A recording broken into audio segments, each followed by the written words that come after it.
You are now tuned in to 710 Radio. We are the newest and hottest independent radio station in Colorado and on the internet. The fans named the station. With over 1 million visitors and over 10 million hits. Oh yeah, our website is going bananas. We are the newest and the hottest. This is 710 Radio. 24/7 radio. Stay tuned and tell a friend. The Dabber's Choice. With hot shows 7 days a week. Started from the bottom, now we're here.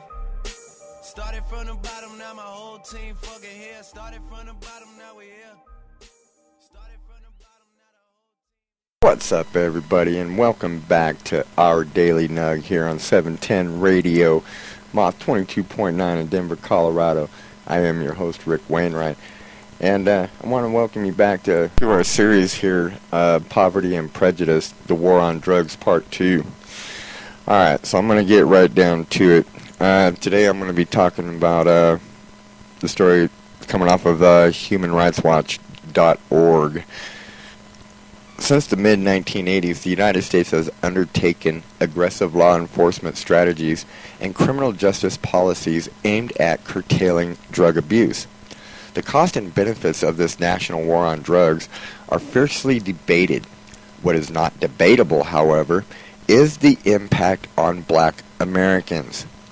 Ostensibly colorblind, the war on drugs has been waged disproportionately against black Americans.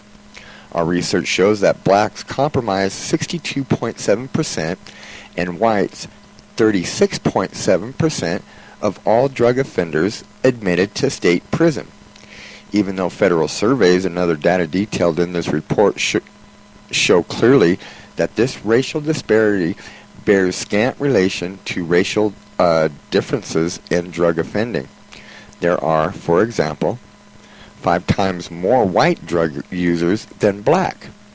Relative to population, black men are admitted to state prisons on drug charges at a rate that is 13.4 times greater than that of white men, in large part because of the extraordinary racial disparities in incarceration for drug offenses. Blacks are incarcerated for all offenses at 8.2 times the rate of whites. 1 in every 20 black men over the age of 18 in the United States is in state or federal prison, compared to 1 in 180 white men. Wow, that is a hell of a disparity. Oh my goodness. Okay, shocking as such national statistics are, they mask even a worse racial disparity in individual states. In 7 states, for example, blacks constitute between 80 and 90% of all drug offenders sent to prison. In at least 15 states, black men are admitted to prison on drug charges at rates that are from 20 to 57 times greater than those of white men. These racial disparities in drug offenders admitted to prison skew the racial balance of state prison population. In 2 states, 1 in every 13 black men is in prison. In 7 states, blacks are incarcerated at more than 13 times the rate of whites. The imprisonment of blacks for drug offenses is part of a larger crisis of over-incarceration in the United States. Although prison should be used as a last resort to protect society from violent or dangerous individuals, more people are sent to prison in the United States for non-violent drug offenses than for crimes of violence. Throughout the 1990s, more than 100,000 drug offenders were sent to prison annually. More than 1.5 million prison admissions on drug charges have occurred since 1980. The rate at which drug offenders are incarcerated has increased ninefold. According to retired General Barry McCaffrey, Director of the Office of National Drug Control Policy, the nation's war on drugs has propelled the creation of a vast drug gulag. Drug control policies bear primary responsibility for the quadrupling of the nation's prison population since 1980 and soaring incarceration rate, the highest among Western democracies. Human Rights Watch presents in this report, as well as previously published statistics that document the extraordinary extent to which Americans, and especially black Americans, have been burdened with imprisonment because of non-violent drug offenses. We have conducted the first state-by-state analysis of the impact of drug offenses on the admission to prisons of blacks and whites. The statistics we have compiled present a unique and devastating picture of the price black Americans have paid in each state for the national effort to curtail the use and sale of illicit drugs.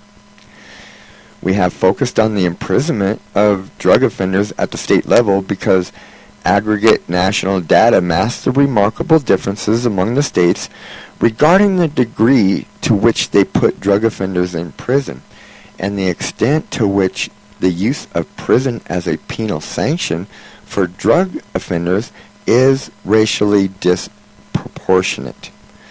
As discussed in this report, the substantial state differences are primarily the result of public penal policies and law enforcement priorities, not different rates of drug offending. With this report, Human Rights Watch seeks to bring renewed attention to extreme racial disparities in one area of the criminal justice system: the incarceration of drug law offenders, i.e., persons whose most serious conviction offenses is a non-violent drug law violation. The high rates of incarceration for all drug offenders are cause for concern, but the grossly disparate rates at which blacks and whites are sent to prison for drug offenses raise a clear warning flag concerning fairness and equity. I think they meant to say equality of drug law enforcement across the country, and underscore the need for reforms that would minimize these disparities without sacrificing legitimate drug control objectives. Drug offenders in the United States face penal sanctions that are uniquely severe among Western democracies. Drug sentences, even for those guilty of retailing or possessing small drug quantities, can compare or exceed sentences for serious violent crimes such as armed robbery, rape, and even murder. I mean, okay, this is me now. I mean, are you freaking serious? You're going to send a guy to prison for more time than a murderer or a rapist? Oh my goodness. Man, that just blows my mind. Okay, supporters of imprisonment for drug offenders insist it removes major traffickers and dangerous criminals from society, deters prospective offenders, and enhances community safety and well-being.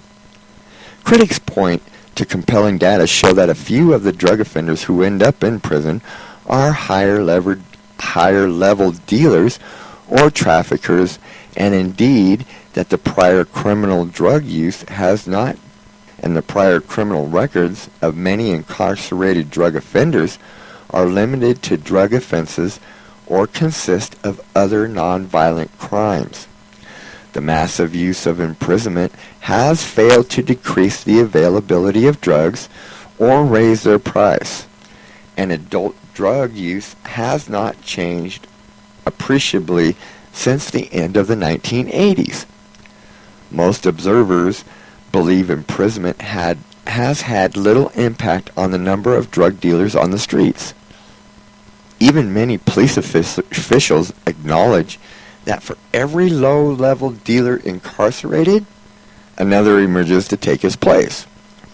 Moreover, according to an authoritative independent study of mandatory minimum prison sentences for drug offenders, such sentences are not justifiable on the basis of cost-effectiveness at reducing cocaine consumption, cocaine expenditures, or drug-related crime.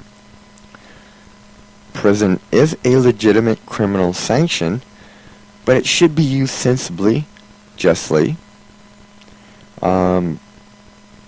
parsimoniously, not sure what that word means, and with due consideration for the principles of proportionality and respect for human dignity required by international human rights law.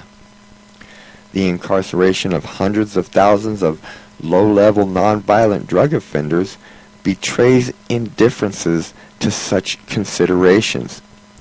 Moreover, many drug offenders receive especially long prison sentences, particularly because of the prevalence of mandatory sentencing laws for drug offenses that do not permit judges to calibrate sentence to the conduct and the level of culpability of each defendant. Many factors, the transformation of crime and punishment into key issues into electoral debates, the persistence of drug abuse, the desire to send a message, and to communicate social opprobrium, ignorance about drug pharmacology, and concern about crime, among others, have encouraged politicians and public officials to champion harsh prison sentences for drug offenders and turn a blind eye to the extraordinary human, social, and economic cost of such policies. They have also turned a blind eye to the war on drugs' staggering racial impact. It is difficult to assess the extent to which racial bias or sheer indifference to the fate of black communities has contributed to the development of persistence of the nation's punitive anti-drug strategies. Certainly, the emphasis on penal sanctions in the fight against drugs cannot be divorced from long-standing public association of racial minorities with crime and drugs. Cocaine use by white Americans in all social classes increased in the late 1970s and early 80s, but it did not endanger the orgy of media and political attention that catalyzed the war on drugs in the mid-1980s. When smokable cocaine in the form of crack spread throughout the low-income minority neighborhoods that were already seen as dangerous and threatening, even though far more whites used both powder cocaine and crack cocaine than blacks, the image of the drug offender that has dominated media stories is a black man slouching in the alleyway, not a white man in his home.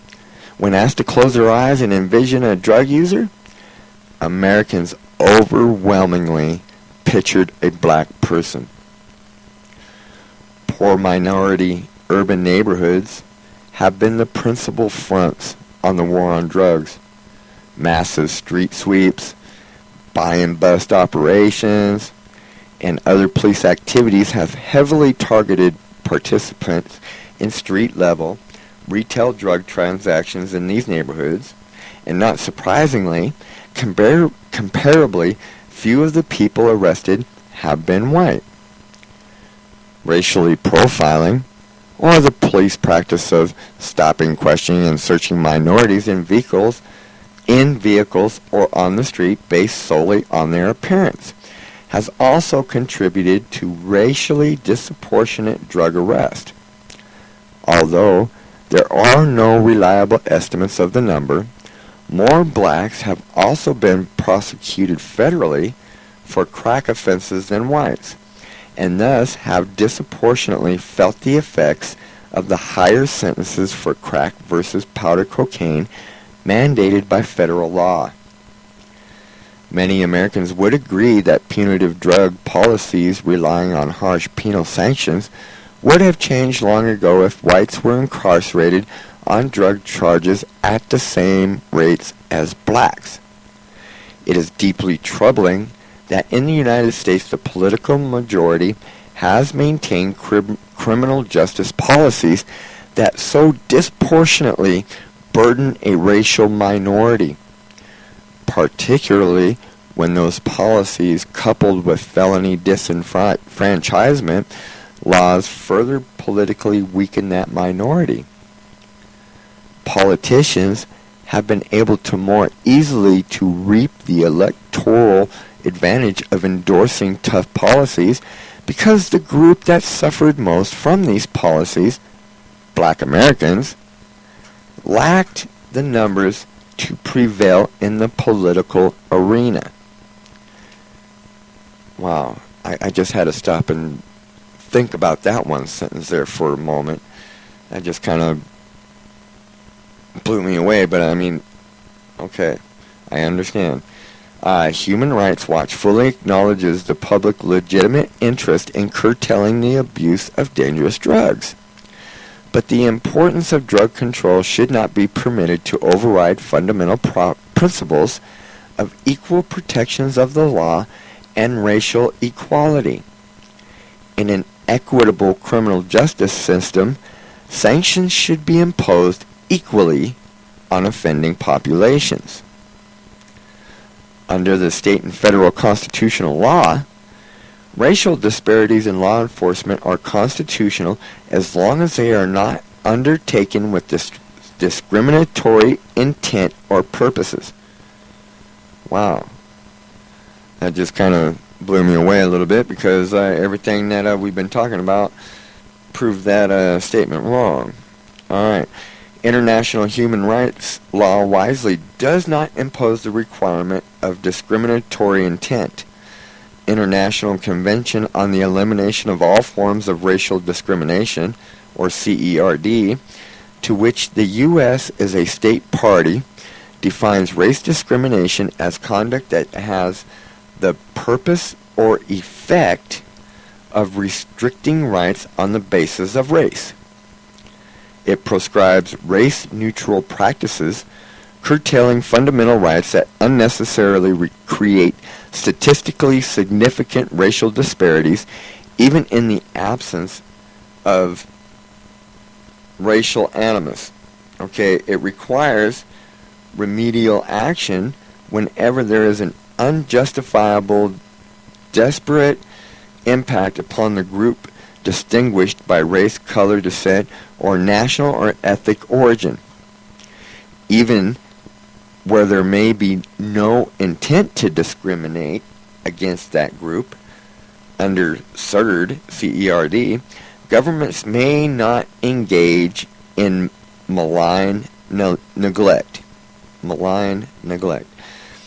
That is, they may not ignore the need to secure equal treatment of all racial and ethnic groups, but rather must act affirmatively to prevent or end policies with unjustified discriminatory impacts. Assessing whether the severe impact of drug law enforcement on blacks is justifiable requires scrutiny of the drug war's goals and methods and consideration of available alternatives.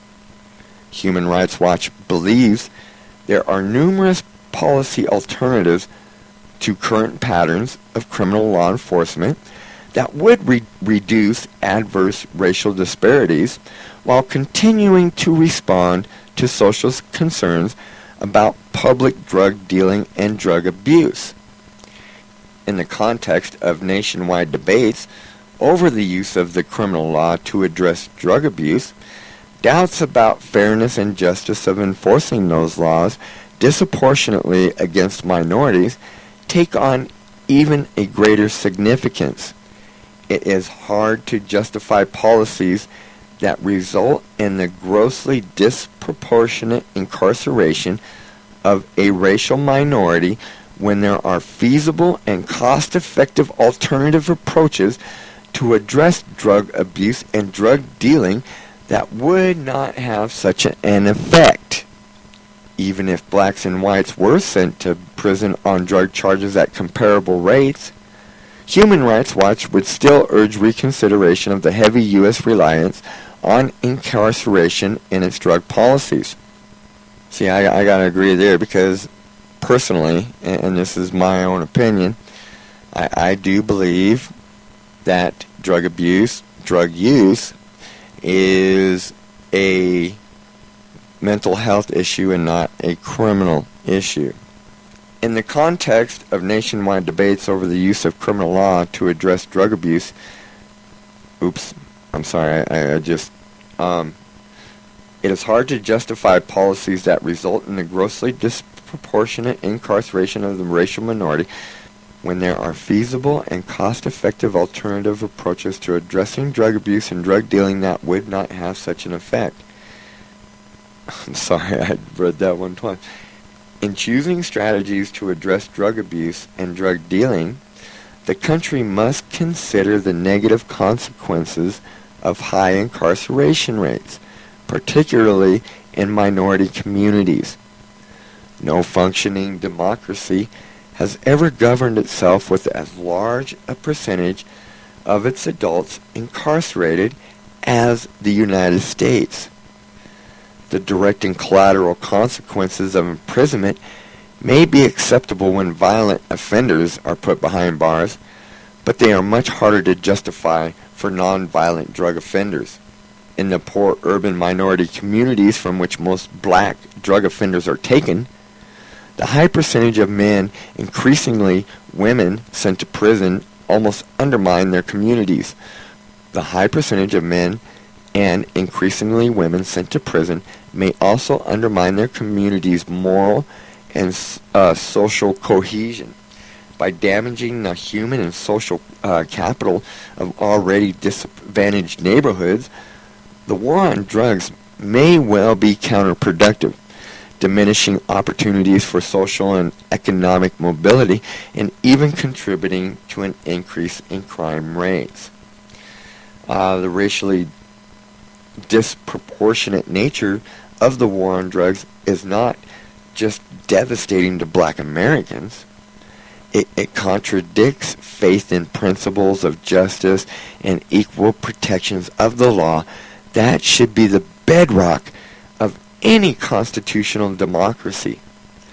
It exposes and deepens the racial fault lines that continue to weaken the country and belies its promise as land of equal opportunity. And it undermines faith among all races in the fairness and efficacy of the criminal justice system. Urgent action is needed at both state and federal level to address this crisis for the American nation. So what does the Human Rights Watch recommend? While they recommend that U.S. political leaders must acknowledge the excessive and racially disproportionate incarceration of nonviolent drug offenders and grapple forthrightly with ways to eliminate it, the first step is to reevaluate the current strategies for fighting drugs. Policymakers in each state, as well as the federal government, should reassess existing policy approaches to drug use and sales to identify more equitable but still effective options. In particular, they should examine the cost and benefits of relying heavily on penal sanctions to address drug use and drug trafficking, and should look closely at law enforcement strategies to identify ways to make them more racially equitable. We believe each state as well as the federal government should subject current and proposed drug policies to strict scrutiny and modify those that cause significant, unwarranted racial disparities. In addition, we believe the state and federal government should eliminate mandatory minimum sentencing laws that require prison sentences based on the quantity of the drugs sold and the existence of a prior record. Offenders who differ in terms of conduct or danger to the community, culpability, and other ways relevant to the purposes of sentencing should not be treated identically. Judges should be able to exercise their informed judgment in crafting effective and proportionate sentences in each case. Increase the availability and use of alternative sanctions for nonviolent drug offenders. Drug defendants convicted of nonviolent offenses should ordinarily not be given prison sentences, even if they are repeat offenders, unless they have caused or threatened specific serious harm, for example, when drug sales are made to children, or if they have upper-level roles in drug distribution organizations. Increase the use of special drug courts in which addicted offenders are given the opportunity to complete court-supervised substance abuse treatment instead of being sentenced to prison. Increase the availability of substance abuse treatment and prevention outreach in the community, as well as in jails and prisons.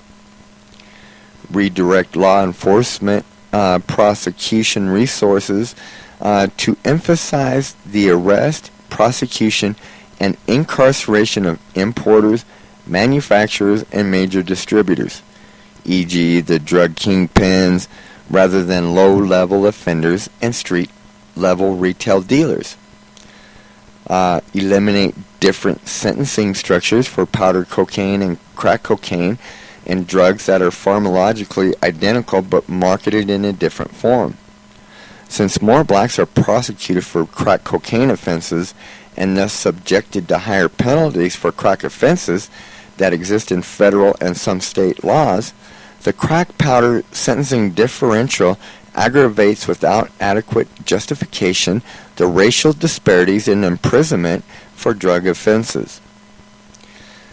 Eliminate racial profiling and require police to keep and make public statistics on reasons for all stops and searches and the race of the person targeted. Require police to keep and make public statistics on the race of arrested drug offenders and the location of the arrest. To facilitate more interstate criminal justice analysis, the Bureau of Justice Statistics on the U.S. Department of Justice should annually compile a published state-by-state statistics on racial impact of the criminal justice system as it applies to drug offenders, including statistics on arrest, convictions, sentences, admission to prisons, and prison population. In the year 2001, the total number of people in U.S. prisons and jails will surpass 2 million, and we are already past that. The state and federal prison population has quadrupled since 1980, and the rate of incarceration relative to the nation's population has risen from 139 per 100,000 residents to 468. If these incarceration rates persist, an estimated 1 in 20 of American children today will serve time in a state or federal prison during his or her lifetime. There is a considerable range in prison incarceration rates among U.S. states. Minnesota has the lowest rate with 121 prisoners per 100,000 residents. Louisiana with the highest rate of 763 out of 100,000 residents. 7 of the 10 states with the highest incarceration rates are in the South. Almost every state has a prison incarceration rate that greatly exceeds those of other Western democracies, in which between 35 and 145 residents per 100,000 are behind bars on an average day. And the District of Columbia, an entirely urban jurisdiction, has a rate of 1,600 per 100,000. Oh my goodness, man, that just kind of blows my mind a little bit to think about that. Oh man. Alright. So the disproportionate representation of black Americans in the U.S. criminal justice system is well documented. Blacks comprise 13% of the nation's population, but 30% of the people arrested, 41% of people in jail, and 49% of those in prison. 9% of all black adults are under some form of correctional supervision, jail, prison, probation, or parole, compared to 2% of white adults. 1 in 3 black men between the ages of 20 and 29 was either in jail or prison or on parole or probation in 1995. 1 in 10 black men in their 20s and early 30s is in prison or jail. 13% of the black adult male population has lost the right to vote because of felony disenfranchisement laws. Racial disparities in incarceration increased in the 1980s and 1990s as the number of blacks sent to prison grew at a faster rate than the number of whites. Between 1979 and 1990, the number of blacks as a percentage of all persons admitted to state and federal prisons increased from 39 to 53%. Although the admission for both races in absolute numbers rose sharply, the increase was the greatest for blacks. Human Rights Watch has been able to analyze state prison admissions based on raw data on 37 states gathered by the Bureau of Justice Statistics of the U.S. Department of Justice through its National Corrections Reporting Program, or the NCRP. For 1996, the most recent year for which this data is available, in 17 of these states, blacks constituted more than half of all prison admissions.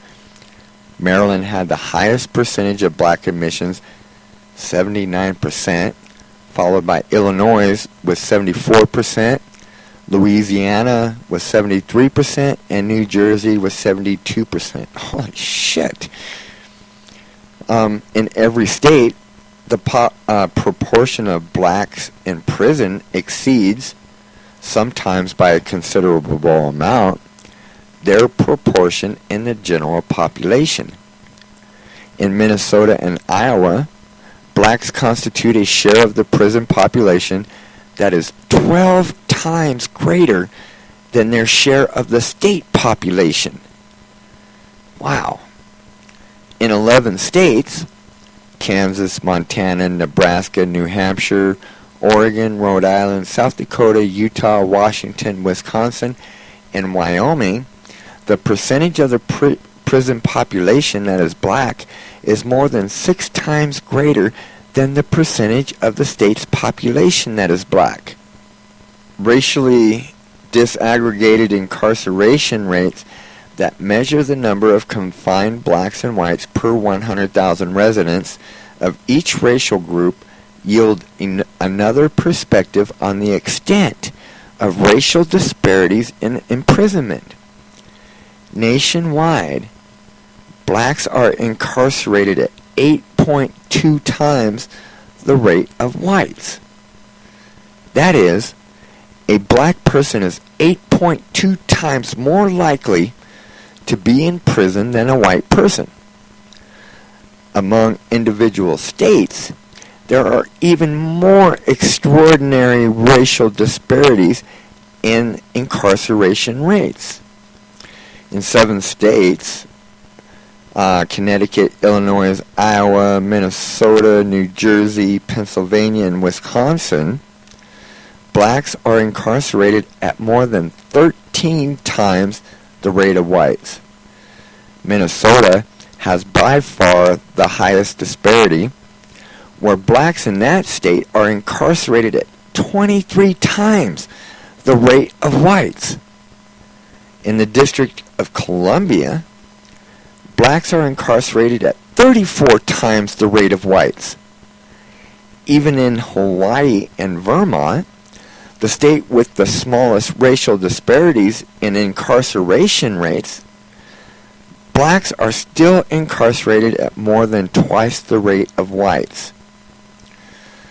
Blacks are incarcerated nationally at a rate of 1,547 per 100,000 black residents. In some states, the black rate incarceration reaches extraordinary levels. In Alaska, Arizona, Connecticut, Delaware, Iowa, Oklahoma, Rhode Island, Texas, Wisconsin, and the District of Columbia, blacks are incarcerated at rates that exceed 2,000 per 100,000 residents. Holy shit. The lowest incarceration rates for blacks, 570 in North Dakota, exceeds the highest rates for whites of 440 in Arizona. These rates of incarceration reflect a marked increase since the late 1980s. Although rates increased for both whites and blacks in most states between 1988 and 1996, the black rate in most states increased more than the white rate. The national black rate incarceration increased 67% from 922 per 100,000 black residents to 1,547, while the white race rate increased 28% from 134 to 188 per 100,000 white residents. In 9 states, Iowa, Kentucky, Montana, New Hampshire, North Dakota, Tennessee, Texas, West Virginia, and Wisconsin, the black rate of incarceration doubled. In another 26 states, the rate increased by 50% or more. Wow. In contrast, the white rate increased by 50% in 15 states.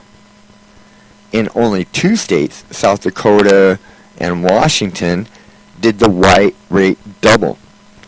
As a result, the ratio of the rates of black to white incarceration increased from 6.8 to 8.2. Since most inmates are adult males, an even more significant measure of the extent of racial disparities in the state prison populations and of the sheer magnitude of black incarceration is obtained by comparing the racially disaggregated incarceration rates of men over the age of 18. In no state are black men incarcerated at rates even close to those of white men.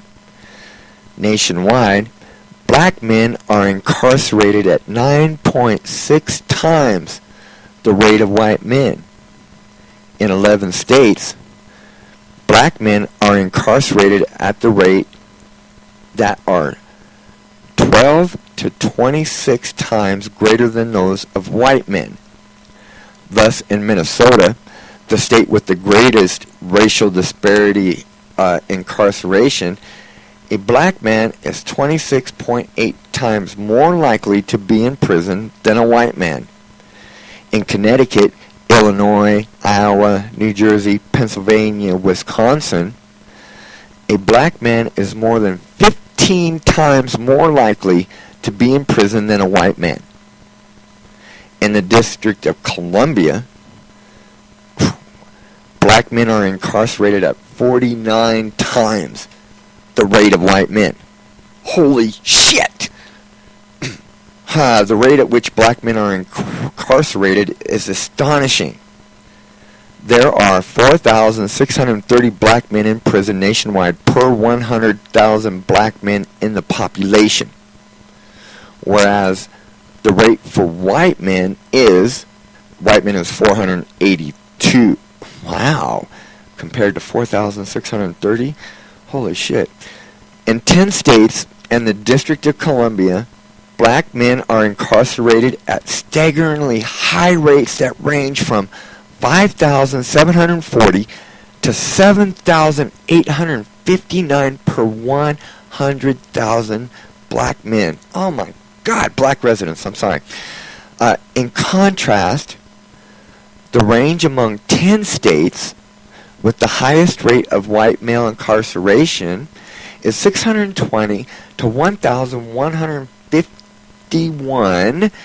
The highest rate of white male incarceration, 1,151, is lower than the lowest rate of black male incarceration of 1,195.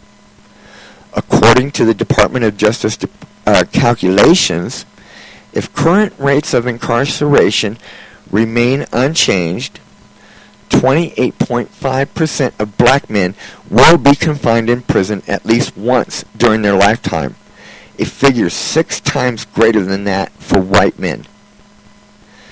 Because of their extraordinary rate of incarceration, 1 in every 20 black men over the age of 18 is in a state or federal prison, compared to 1 in every 180 whites. In certain states, the incarceration of black men reaches devastating levels.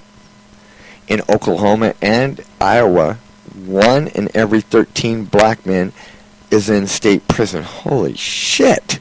In Rhode Island, Texas, and Wisconsin, the figure is 1 in every 14. Holy crap.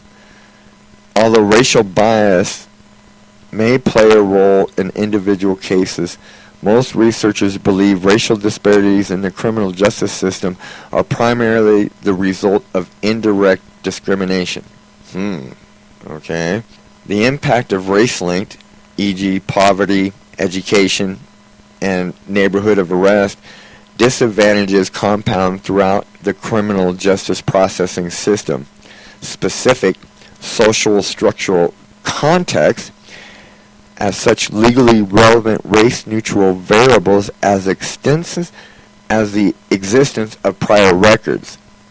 24 in 1970, blacks constituted 41% combined federal population and whites 58%.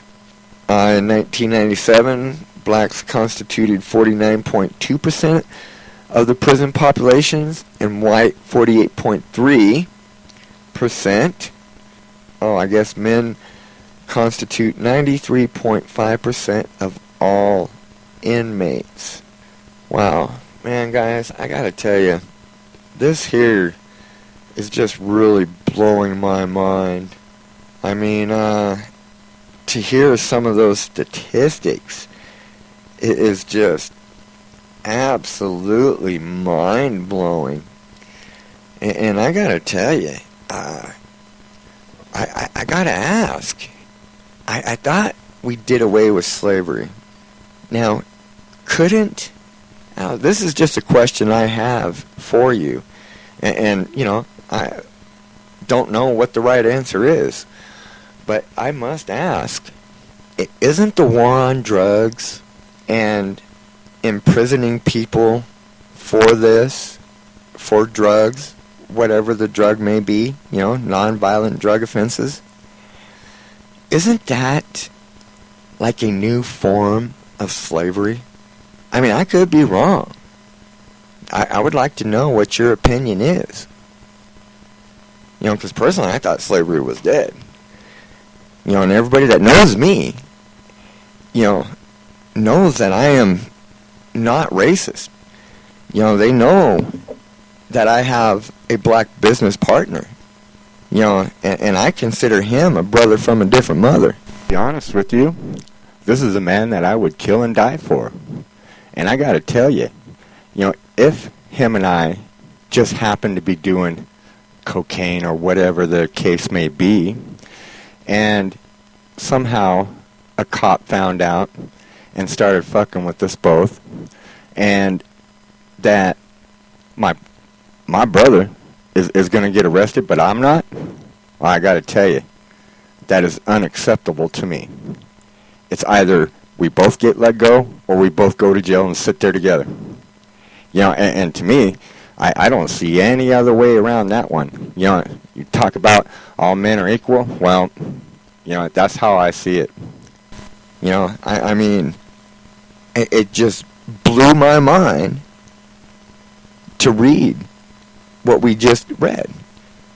And I got to tell you, you know, it's going to get more detailed, and it's going to get more mind-blowing as we go through, you know, part 3 and 4. I hope that after listening to this, that, you know, we all get the notion that all men are created equal. God created man.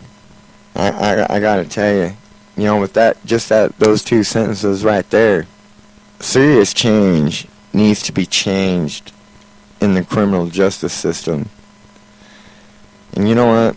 I'm even gonna go as far as to say, I think we need to completely eliminate the criminal justice system, and we need to go back to the justice system.